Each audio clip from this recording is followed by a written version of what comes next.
like sending foot patrols to the villages and so on. I'm not. However, don't send me to that shit. That's a mission. That's a clock ass mission. That's a suicide mission.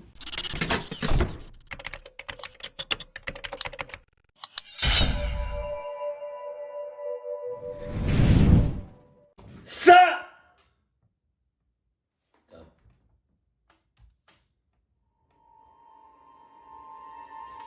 Of all the nations known throughout recorded history, there aren't many that hold the proud distinction of having never been conquered or colonized by invading forces. Afghanistan is one of these select few countries. Alexander the Great, the Persians, the Mongols, the British Empire. What the hell made him so great?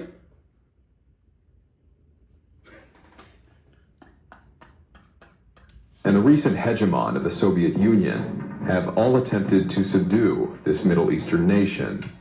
All have failed, thus cementing Afghanistan's place in history as the graveyard of empires. But what is the secret behind the country's enduring resistance against the invading forces of foreign, often more powerful armies? Many strategists will cite the Afghan terrain as being the key to its success, namely its vast mountain ranges. Their vast network of uncharted footpaths, valleys, overlooks, and cave systems have proven effective in concealing even entire armies from the eyes of their enemies. In more recent years, the British, Australian, Canadian, and American troops tasked with rooting out insurgents from within this imposing landscape have no less faced an overwhelming task.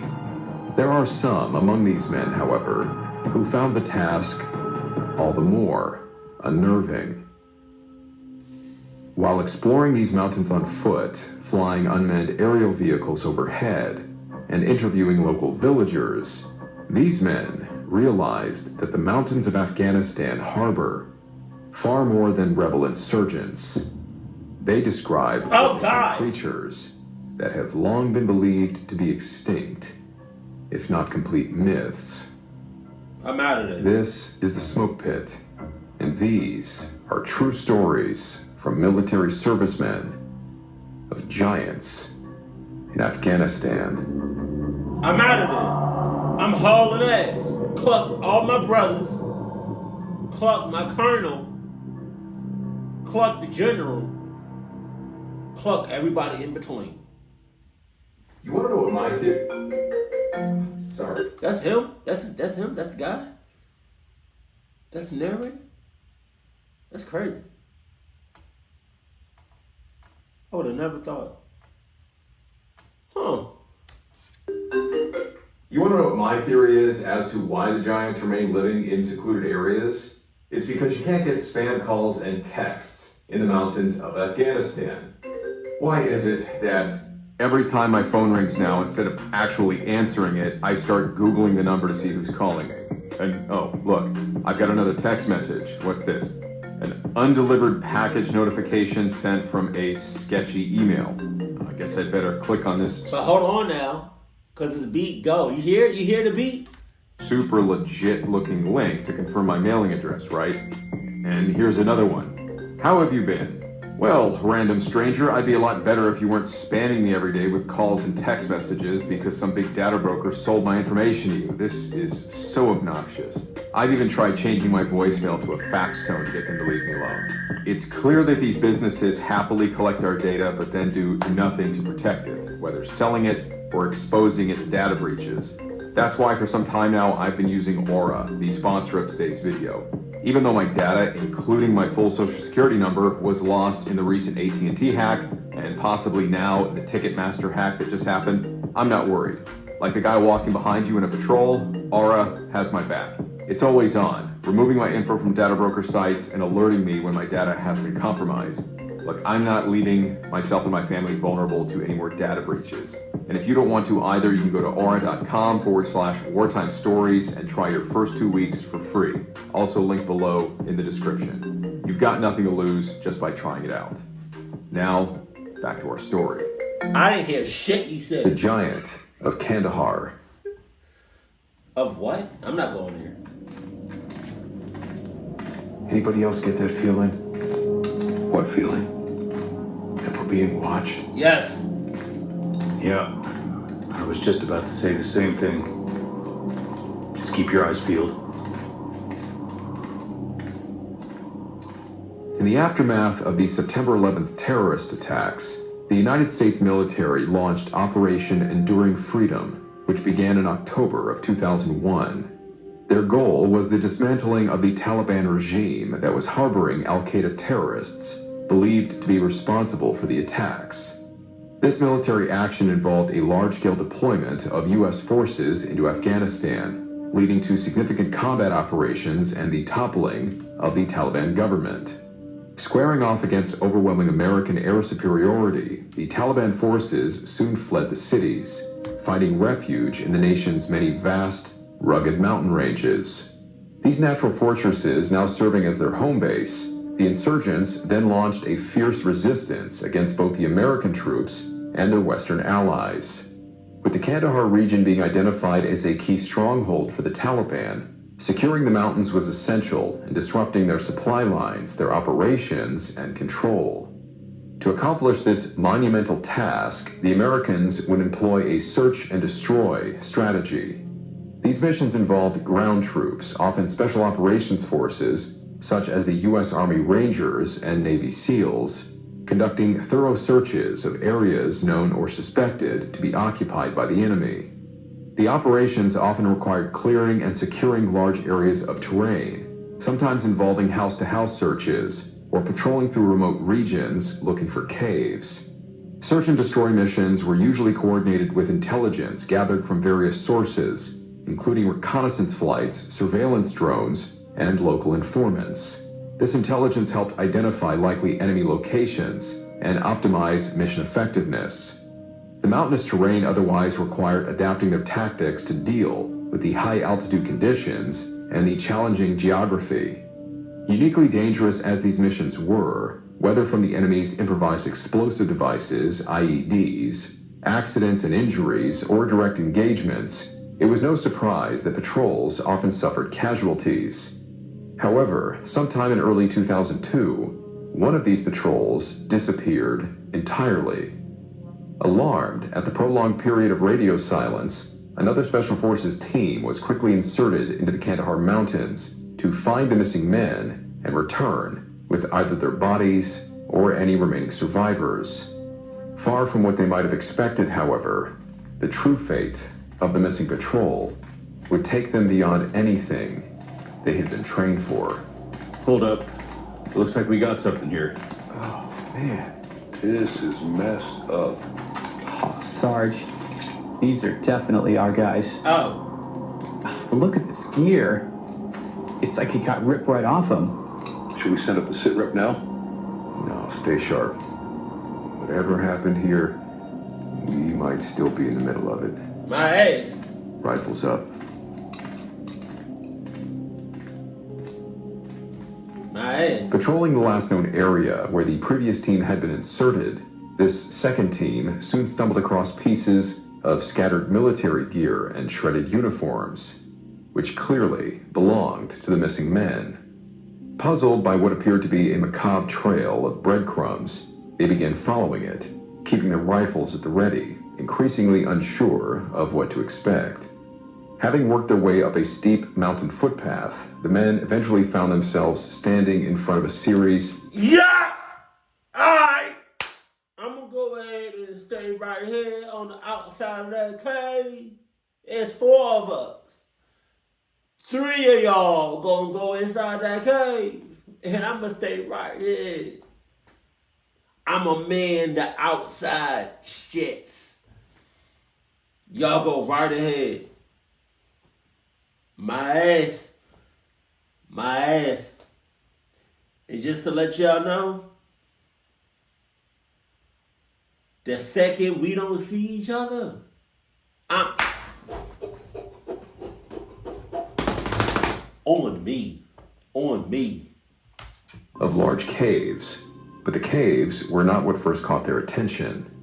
Littering the ground in front of the cave entrances was what appeared to be piles of bones. Jesus Christ. Despite this unusually gruesome feature, their first thought was that this must be a part of a vast Taliban cave network.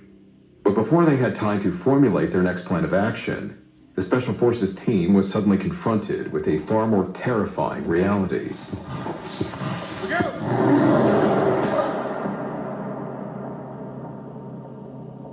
Emerging from one of the caves... On me. The bullets look like they're not doing shit to homie. Who's that? Kratos? Zeus? Who's that? I just realized that spear or whatever stick is going, that went right through him. Yeah, you dead. You dead.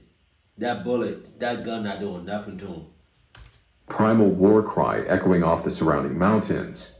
A giant man appeared, wielding a long wooden spear. Its head crowned with thick, untamed red hair, its body wrapped in animal skins, its teeth bared in a primitive challenge. It charged directly at the now stunned Americans.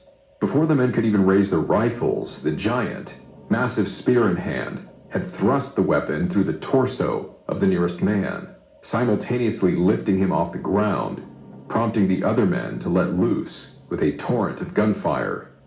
After 30 seconds of sustained firing, the giant finally collapsed, bringing the harrowing ordeal to an abrupt But that's end. a lot, though. That's a lot. 30 seconds of just going off rapid fires. That's a long time to be shooting at somebody. Yeah, that mother clucker ate them bullets. I don't know how many bullets he ate, but he ate all them motherfuckers. I mean, sorry.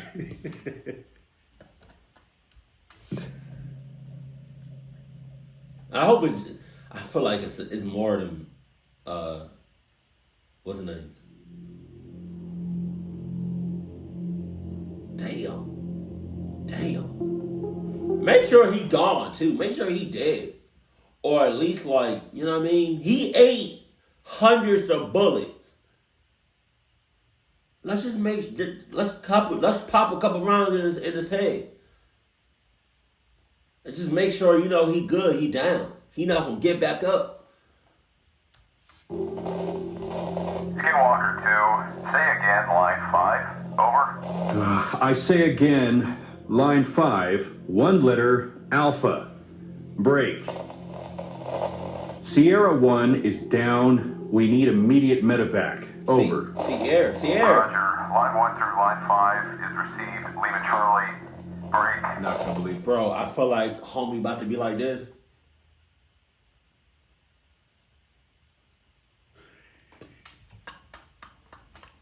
For line 6, interrogative. Here it comes. You said Tango was a what? Over. Ah, damn it. Gulf India Alpha November Tango. A very large man with a wooden spear. Over. Told you. Roger that. Wait 1, over. Baffled and horrified by their encounter, the operators immediately radioed back to their command, a transmission that arguably must have been the most insane situation report ever heard by the man sitting radio watch on the other end.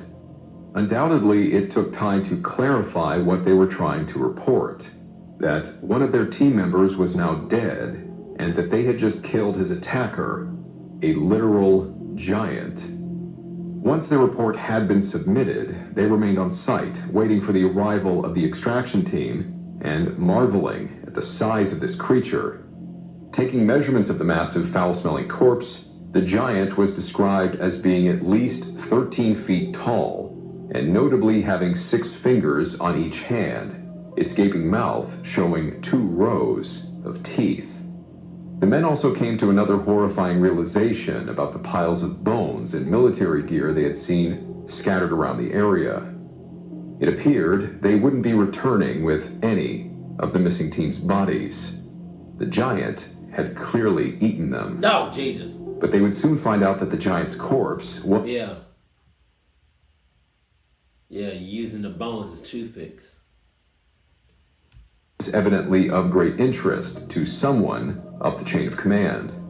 After some time, a Chinook transport helicopter arrived, bringing with it loading pallets and harnessing gear. Oh shit! So they really got this motherfucker?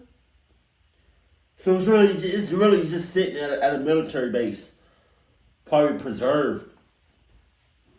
I would say, like, can we see a picture of this thing? By the end of the story, but probably not. There's probably a lot of military shit that we can't see. They were going to take the giant back with them.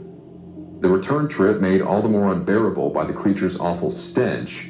Upon arrival back at base... Okay, I'm just saying, can we just make sure this motherfucker is down? Okay? This motherfucker just ate hundreds of bullets. Can we just please make sure he down for the count? Please. Because we about to go, 10,000, 20,000 feet in the sky? Huh? If this motherfucker wakes up, we done for. We falling from the skies. And were immediately debriefed. After each man shared his account of the mission, namely the details of the climactic battle with a literal giant, they were made to sign non-disclosure agreements, forever swearing to secrecy regarding the encounter. I wonder if it's more of them. Because, I don't know. It made a noise, but I don't know if because like they're going extinct or whatever that they go out like one at a time every like however often. They don't go in they don't go out at groups or like small groups or whatever. Like it's not like 10 or 15 of them all at once. They do one at a time. I don't know. But I feel like it might be more of them just hiding. It was no surprise to the operators. They never saw the thing's body after departing the helicopter. They had no proof. Even if they wanted to tell someone about their incredible encounter, who on earth would believe them? I would. I don't need to see that motherfucker. I believe you.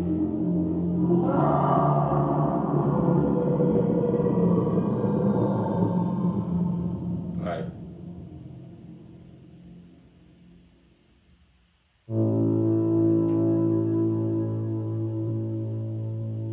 Since the story began making headlines in various military papers and other news sites in 2022, the giant of Kandahar has since become a news sites.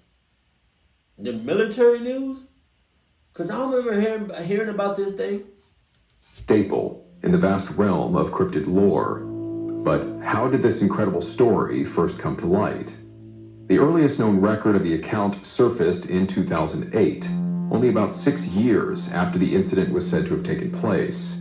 So much for keeping it a secret.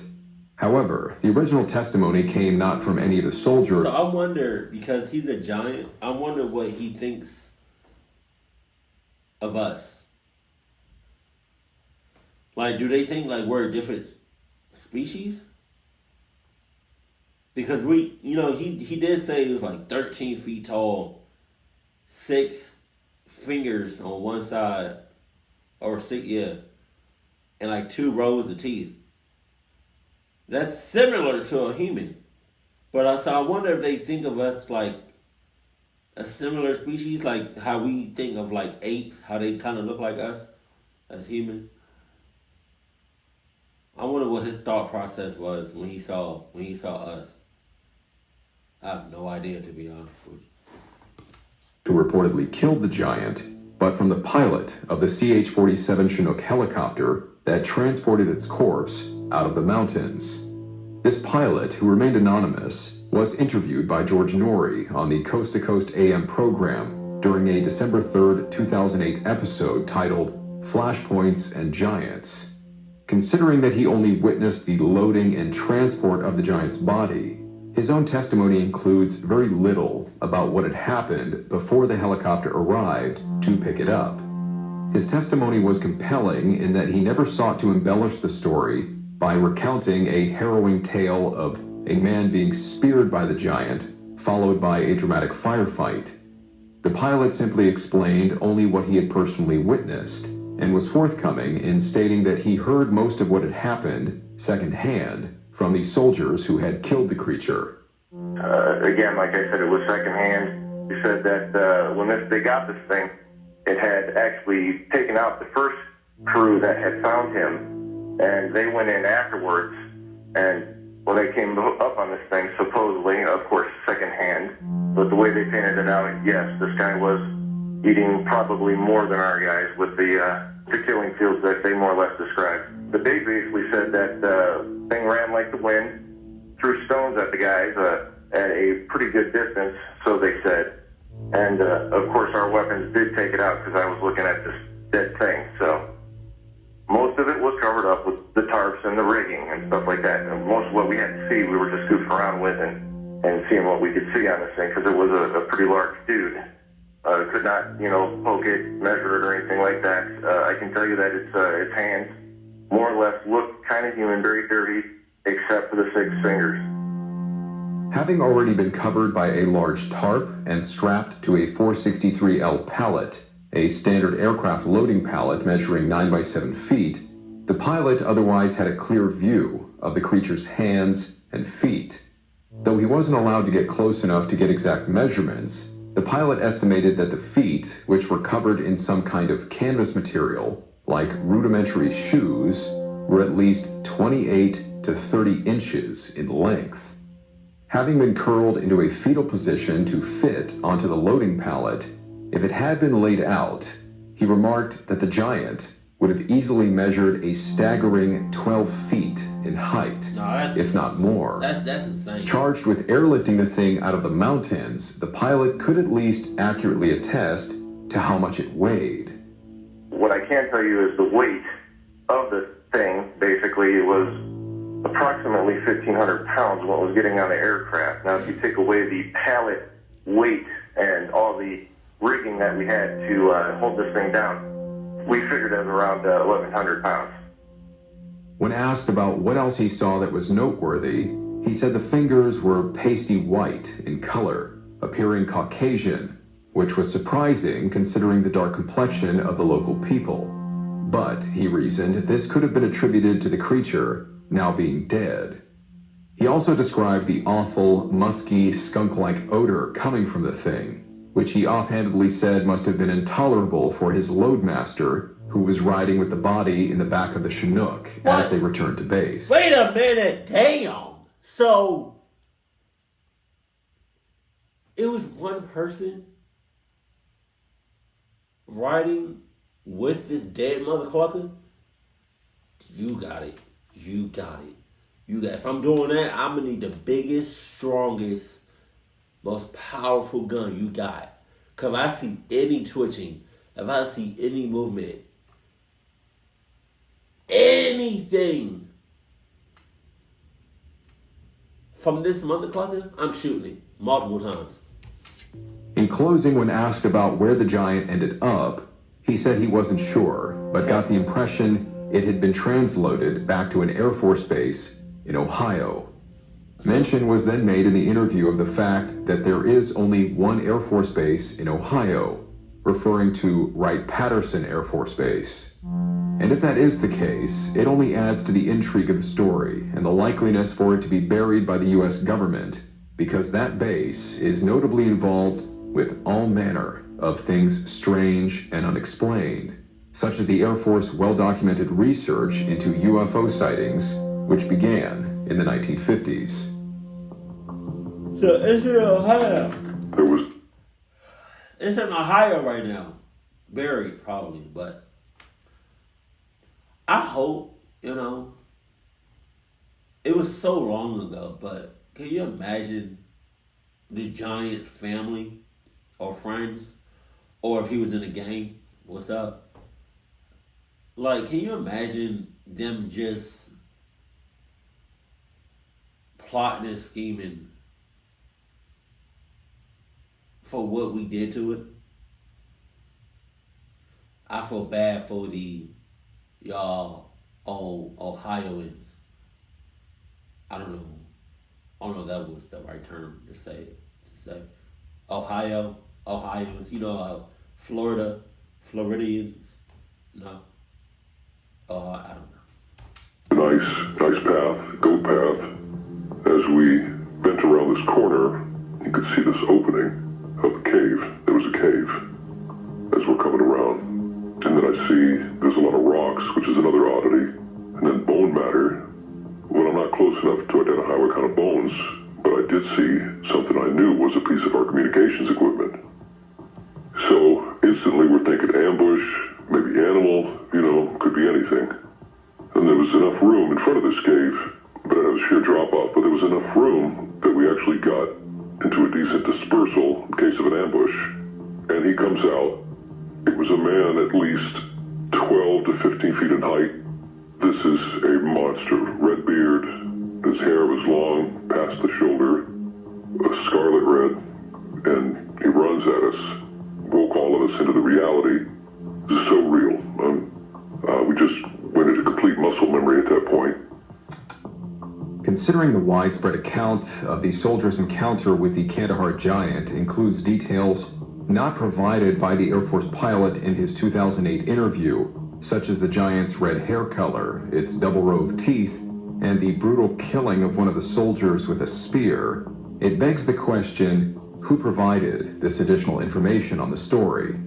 In reading through various articles which have covered it, it was stated that in some circles, the truth of this giant story is widely considered to be an open secret among soldiers who served in Kandahar in 2002. But more precisely, in 2016, a video was uploaded to the internet that featured an interview with a man going by the name Mr. K, who claimed to be one of the operators on the search team who encountered the giant. The video has since been pulled down for unknown reasons. Man. Perhaps because his testimony provided more details on the soldier's actual violent encounter, his testimony has come to define the Giant of Kandahar story, introducing the concept of a spear-wielding beast with red hair and 2 rows of teeth that took the internet by storm. Of course, with such a shocking story making the rounds in recent years, and even being picked up by the Military Times and reputable news sources, everybody wanted to know, is this story true? When confronted about the alleged incident, the U.S. Department of Defense, to nobody's great surprise, stated that they had no record or information about a Special Forces member being killed by a giant in Kandahar. Oh, yeah. This official denial, of course, didn't quell anyone's interest in the story.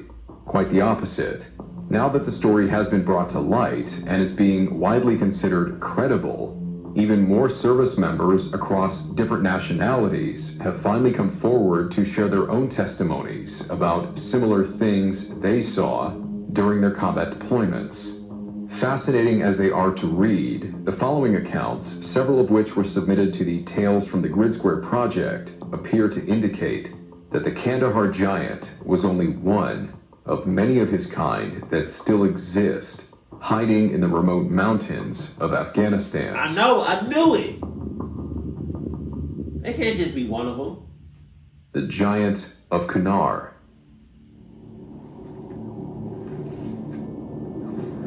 Hey, is that Shit. We at night now. Oh my god. is that a new optic? Yeah, Recon 3 or something. LT wanted me to test it out and then train everybody else. How's it working? Well, I'll put it this way. I am just pushing buttons and seeing what happens. Oh. Okay, I do see... Huh. Looks like we got a couple of tally just over there. How many? Maybe 2? 3? It's just a big blob. It's hard to tell. It's like they're all huddled around. Oh. What? Oh god. Oh god. That can't. Hey, how tall would you say the trees are around here? Huh? The trees. How tall on average are the trees? Oh, I don't know, maybe 10, 15 feet? That's what I thought. This story comes from a soldier who was serving in northeastern Afghanistan several years after the original Kandahar story is said to have occurred. He was actually in country when the 2008 Coast to Coast interview about the Kandahar giant first aired. He writes, "I was deployed as an infantry team leader with the Army in the Kunar province of Afghanistan from 2008 to 2009. One night, we set out on an observation patrol to overlook a village that we suspected IEDs, improvised explosive devices, were coming out of due to a successful IED recovery a few weeks prior. My lieutenant gave me a new thermal imaging system called the Recon 3 that none of us were familiar with, and told me to figure out what I could and pass along that information to the other team leaders. I started to look across the valley to what I could see, and that led me to look along the spur we were set in on, catching on a very large heat signature at the top of one of the false peaks. I did everything I could to get a clear image, suspecting that it was a group of Taliban huddled together around a light, as they tend to do in the mountains. All of a sudden, the heat signature stood up Oh, God. as one being. The trees in that area grew to about 10 to 12 feet tall, and this thing was at least as big, if not taller, than the trees that surrounded it. And he got a spear. It started taking steps parallel to my position and was covering ground quickly with ease. Its stride was slow and relaxed, and yet it moved with incredible speed. That led me to believe this creature was gigantic. It very quickly traversed the landscape, and I lost sight of it along a neighboring spur. I couldn't believe what I saw initially, assuming I had I can't believe you lost sight of that thing. And he got a spear. imagined it. I never had seen anything like that in my life. I didn't tell many people about it, either when I was still in the Army, and even when I got out. I kept it to myself, thinking there was no way I saw what I saw. But then, in 2010, I listened to a story on Coast to Coast, specifically the story about the giant of Kandahar. That made all the memories of my time in service come flooding back and made me consider other things I saw during that deployment. For instance, the Kandahar creature was described as having fire orange red hair, and it reminded me of a tradition that the locals in the area of my sighting would do. The Afghanis would dye their hair a bright orange color, and even dye their goats the same color. They never gave any explanation why. It seemed like it was every once in a while they would do this, and then all of a sudden those orange-dyed goats would be gone, and the locals' hair would also no longer be dyed orange. I assumed maybe it was a cultural thing. I didn't understand, but now it makes me wonder if that was some kind of gesture to the creature, or if the goats were being sacrificed to it. I am a Christian, and the Bible briefly discusses beings called the Nephilim. Oh. I think that's what I saw.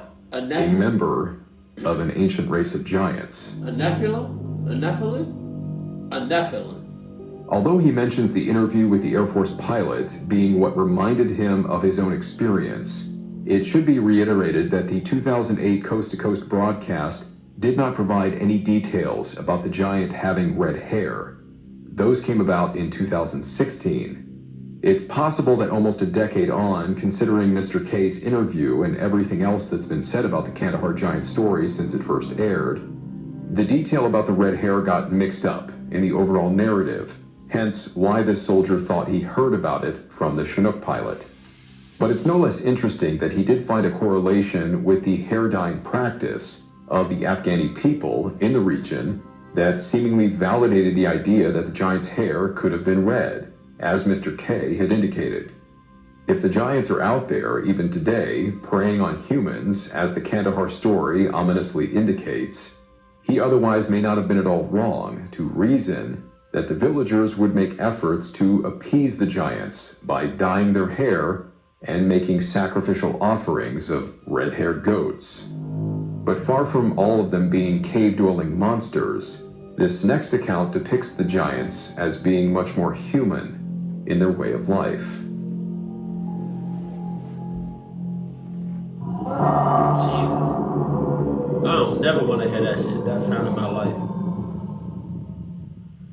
Giants on the Reaper feed. Reaper actual, this is Raptor 1 Tag 1. We've reached grid 267 God damn. Serving multiple individuals around campfire requesting ISR suite. Over. You got it. Copy Raptor 1 Tag 1. Maintain current position for visual on civilian or possible hostile. Over. Reaper actual, Raptor 1 Tag 2. Visual confirmed 8 individuals, possibly Afghan civilians. No visible weapons. This next story was shared by an Air Force veteran who served in Afghanistan as a UAV, or unmanned aerial vehicle, operator. He is absolutely certain of the existence of these beings because what he saw was unmistakable. He writes, I was a senior operator on the Reaper, heading up to work, a tasking in the northern parts of the country. I was scanning around, doing my thing, and looking at stuff. There are small villages up high in the central mountains that I've scanned probably a dozen times. I found a super small mud hut, which is where I saw the giants. They were 3-ish, maybe even 4 meters tall. There's a ruler tool on the screen that tells you how wide your crosshair is, and these people were as tall as the crosshair was wide. They didn't do anything crazy, just normal people things, tending fires and other chores. So leave him alone. I wish I could say they did something exciting, but really they just moped around their small clearing. There were a few goats tied up and a fire. You know, I heard on social media, well, on TikTok,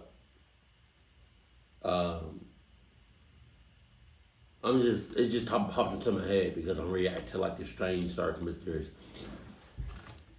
Supposedly, I don't know if this is true or not, but like, supposedly, there's some aliens hauling ass to us. And it was on the James Webb telescope or something like that. And I'm just thinking like, what if the aliens are already here? They're just invisible to us. They don't show up on none of our radars. We can't hear them. We can't smell them. We can't see them. We can't sense them. I feel like one day the aliens are just going to pop up. Like they're here. Like they're just going to pop up. Like out of one of the rooms or something. Or like one of the doors. You know? Or they're going to pop up just where you least expect it. Like it might be an alien like right here. What's up, player? Don't hurt me. I'm just saying. That one of them was tending. Hard to tell details, but they seemed to wear rugged clothing. I would guess similar to Afghan traditional garb from how they moved, but they seemed heavily cloaked. The only interesting thing was their size. The goats looked like cats next to them. This was all in midwave IR, infrared at night, so they showed up as black humanoid heat signatures. I wish I could have used our daytime camera. I always wondered if they had red hair. I was only able to monitor them for like 10 minutes before we were too far away to see. I mean, you can put 2 and 2 together, right? Who's walking around with some big ass spears? The giant of Korengal. Yo, these are all over the place, man. Being a drone operator with eyes high above the terrain would of course be an ideal way to see a lot more than the average soldier on the ground possibly could. That applies to spotting both enemy soldiers and whatever else is out there. But when it comes to gathering intel using drones, a lot of what is observed is recorded and then sent for more careful analysis. Full motion video, or FMV, analysts in Afghanistan played a crucial role in military operations, intelligence gathering, and surveillance. Their primary responsibility was to analyze live and recorded video feeds from various aerial surveillance platforms, such as drones and manned aircraft. This next account was shared by another Air Force veteran who was working as an intel analyst in Afghanistan sometime between 2012 and 2018. The video footage he was tasked with reviewing was recorded near the Korengal Valley in the Kunar province, which often served as a covert route for Taliban insurgents to funnel men and supplies over the border with Pakistan. It sounds like his primary goal in reviewing the footage was to determine patterns of life, basically getting an idea of what people living in the area, possibly enemy insurgents, were doing on a day-to-day basis. When they wake up, where they go, when they come back, if they carry weapons, what kind of weapons, etc. And this is typically done prior to committing any other operations in the area, like sending foot patrols to the villages and so on. I'm not. However, don't send me to that shit. That's a mission. That's a clock ass mission. That's a suicide mission. this airman describes witnessing a far more unnerving sight. He writes, I was an FMV analyst from 2012 to 2018. We were doing a pre-op soak northeast of Korengal, getting patterns of life on damn near every warm body. We saw some dudes around a fire, which is completely normal, but watched to see if we could ID any weapons. After about 20 minutes, what we thought were two dudes huddled together under a blanket stood up. I mean, this guy made the rest of the dudes look like children in terms of height. He stood up and walked over to a mud hut that he had to bend way over to get inside.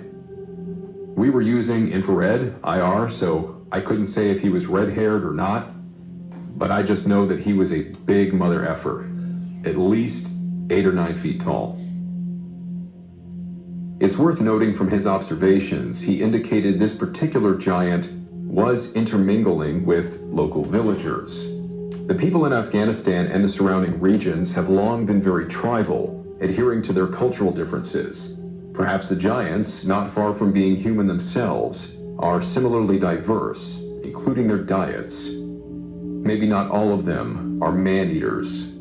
Of course, nothing is really known about these giants other than what has... Why they gotta be man-eaters? Whoa. Why, I wonder why they chose to be... I don't know if they chose it, but... You know. Why man-eaters, though? Like, you got goats and shit. Eat them. Unless, like, you know, it's a part of your religion or something. Then by all means. But why you gotta eat... like, can't y'all be, like, vegetarians or something? I know it's grass over there. Eat the grass. Eat some trees or something. Scantily observed, but as far as their coexistence with humans is concerned, and as one of these men indicated in his testimony, giants have been documented as far back as at least 5,000 or 6,000 years. Jesus. A giant named Goliath fought with the Philistine army, and he was their most fearsome soldier, standing nearly 10 feet tall and carrying a bronze spear with a tip that weighed nearly 15 pounds by itself. Just the tip of the spear. By comparison, your standard fully loaded military rifle weighs half of that. Far from Goliath being the only giant, the annals of King David from 3,000 years ago would indicate there were other remnants of an ancient giant race that he and his men fought and killed in later battles, along with those accounted for much earlier by Moses and Joshua. They are often called the Rephaites, or Rephaim, being descendants of a giant named Rapha. Another of them was killed by King David's brother, Jonathan, in a battle in Gath, Goliath's homeland. Like the giant of Kandahar, he was recorded in the second book of Samuel as being a huge man with 6 fingers on each hand and 6 toes on each foot, 24 in all. So, I wonder, there's probably female giants. They probably clocking it out, throwing it down. But like, can you imagine how much space they would need in order for them to, be doing it? That's a lot of space. That's a lot of space. That's a lot of, body heat. That's a lot. That's a lot. And the mother clubber he looked rough. Like, he don't look gentle in bed. Whoa. Can you imagine how, alright, hold on, I'm getting off. Like Goliath at the head of an army, one would expect that in any tribe, the leader would often be the biggest, meanest, and strongest one in the group. That might explain why a giant named Og was made king over the region of Bashan, northwest of the Sea of Galilee in modern-day Syria. How do we know he was a giant? He was cited by Joshua as being one of the last of the Rephites. The third book of Deuteronomy records him having an iron bedstead, presumably because he needed something stronger than wood. A bed which measured 13 feet in length by 6 feet in width. It doesn't sound like he would have slept comfortably on a small army cot. Giants ruling over humans, fighting alongside them millennia ago. Yeah, they would need at least a bed that's like, what they average about. Giants probably between 10 and 15 feet. They would need at least a bed that's like 20 feet in length. And then like, they got long legs, long arms.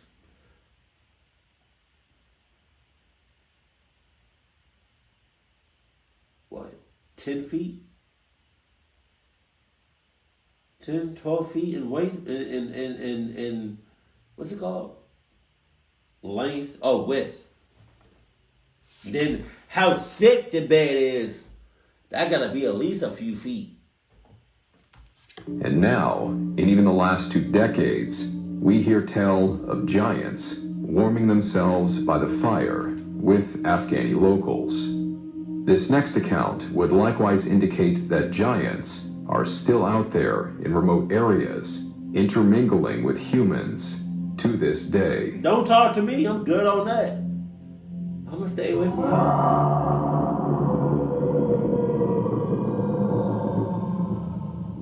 Can you just be mingling with the giant of Uruzgan. Wait.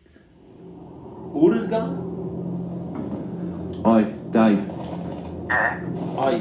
Got anything with caffeine in it? I think I'm losing my marbles out here. I'm seeing things. What's that, Lieutenant? You seeing insurgents? No, it's never mind. Just, I must be naked.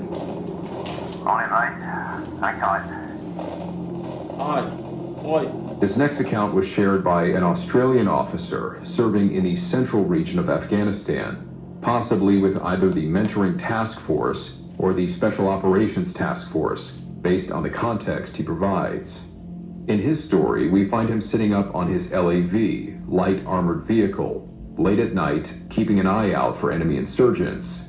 Like the previous soldier's observations through night optics, as with most of the other testimonies, I am no less struck by the general matter-of-fact tone this man takes when sharing his incredible story. Something the Air Force pilot who was interviewed on the Coast to Coast AM program more or less stated: even if you have never believed in something like giants, when you suddenly find yourself looking at one, you can't really do much else but just accept the facts. I'm running! The Australian officer writes, I was an LT in the Australian Army at the time and deployed to the Uruzgan province. I was on picket, what you Yanks would call security or sentry, in my LAV in the early hours one morning, and was scanning across the valley with the thermal imager. That was when I saw a large, human-like figure that looked different from normal because it didn't have the usual clothes the Afghans would wear. And they all got big-ass spears. That should be a dead giveaway. It looked like a person, but lankier. Not much detail through the thermal imager and due to distance.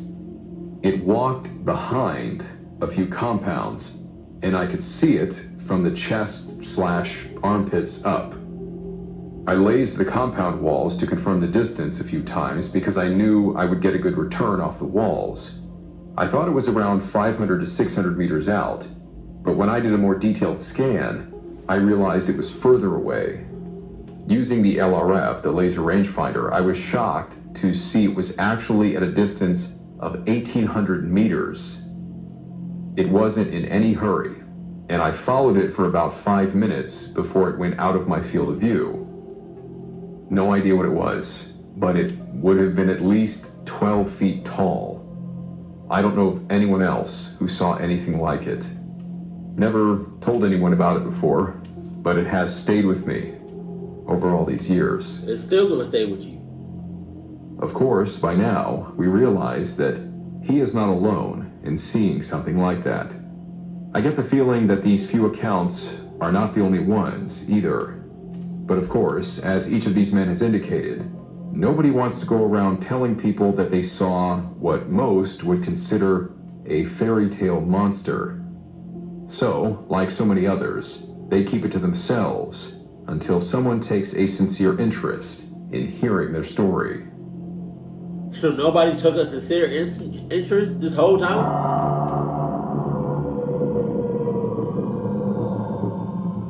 I'm shitting bricks if I ever hear that in real life. Chechen fighters were giants.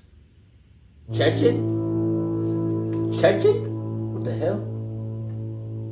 As if all these stories were not enough, just recently in late 2023, a journalist named Mike from Atlas News reached out to me to do an interview. When we finally spoke, I realized that he is also an Army combat veteran who served in both Iraq and Afghanistan. We had a long talk about all manner of the strange and unexplained with regard to military operations, bases, training grounds, religious texts, and so on. And about halfway through the conversation, we landed on the subject of cryptids, and Mike was quick to express his disbelief in many of these entities. But then he offhandedly told me about one unexplained experience that he had while patrolling in Afghanistan. In summary, he was on patrol near the eastern Afghan border with Pakistan, a region not far from where many of these aforementioned giants were seen.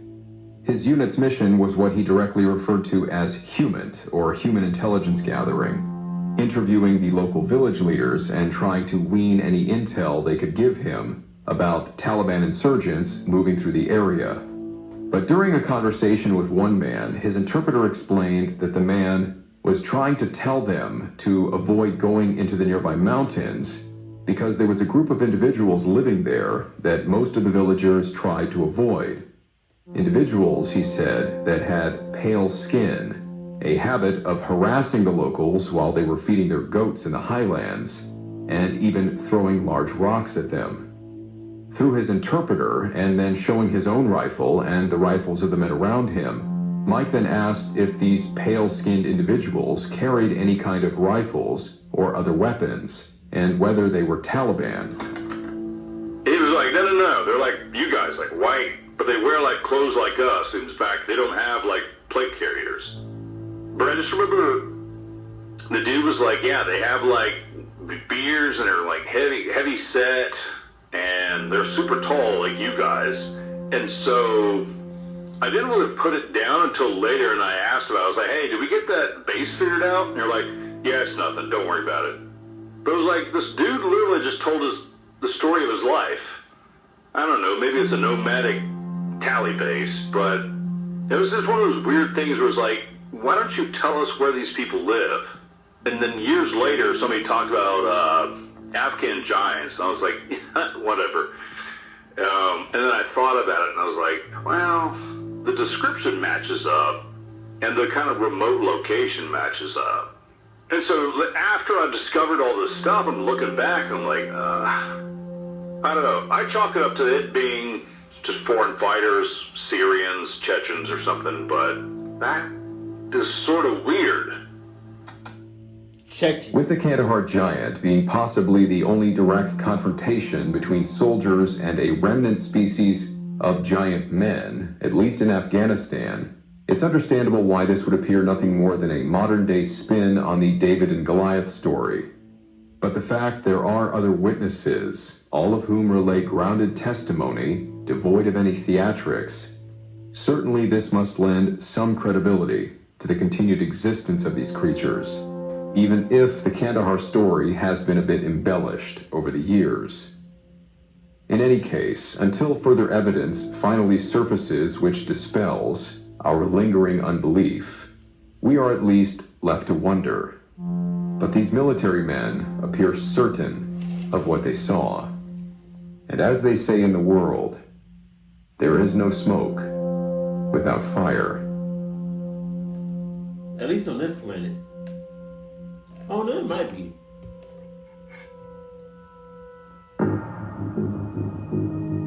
Here's my thing. Alright. I believe in the giants. And I say this because even though they're not exact, they could not be an exact replica of us, they do share a lot of similarities. So there's that. And also, Earth is huge. And we haven't explored every part of Earth. Humans have not been here for that long. So I really do believe in these giants. You know what? You know what's a species or like an animal that kind of just like, I feel like that doesn't belong here? Octopus or squid. I don't know what the difference is. One of those motherfuckers that can like camouflage, but they can do a lot more than camouflage. They can squeeze in very tight holes in very tight spaces. And not only can they camouflage, they can also change the structure and like their I don't know how to explain it, like their body type. Like, let's say they trying to hide from an enemy, right? Not only can they look like a rock, they can also feel like a rock. I don't know if they can weigh like a rock, but they can look and feel like a rock, or like just can't like that. That's insane. That's insane, man. Oh my God. But yeah, especially if there's multiple witnesses saying that they see the same thing or similar to that, yeah. But as far as like giants go, I believe in that. But more wartime stories coming through. Keep it cool, keep it classy, and I love you. Stay happy. My family.